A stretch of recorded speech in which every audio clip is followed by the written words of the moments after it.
এই যে কেউ কি গ্যাস করতে পারেন কি রান্না করছি? এটা হচ্ছে আমাদের খুবই প্রিয় একটা খাওয়া।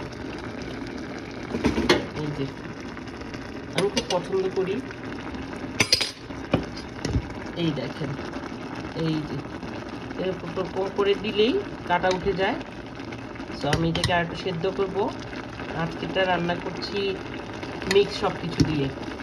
দিয়েছি অল্প একটু সিমের বিচি, দিয়েছি সিমটা ফ্রোজেন করা ছিল, আলু, আমার ঘরে ছোট্ট একটা পুঁইশাক গাছ আছে, ওই পুঁইশাক গাছের অল্প পাতা, আর দিয়েছি এই যে কচুরলতি।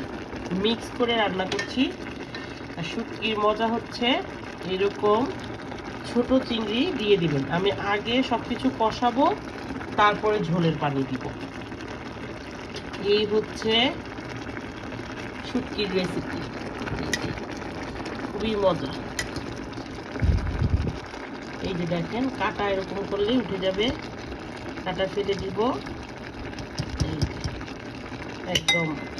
তারপরে এই যে ভালো করে এখন আগে সব সবজি কষাবো, একসাথেও বসানো যায়, আমি আগে একটু কষাই তারপরে ঝোল দিই। এই হচ্ছে এটা তেল ছাড়া রান্না করি, আর হচ্ছে পেঁয়াজ ছাড়া। রসুন দিয়েছি, কাঁচামরিচ দিয়েছি, অল্প হলুদের গুঁড়া আর মরিচের গুঁড়া।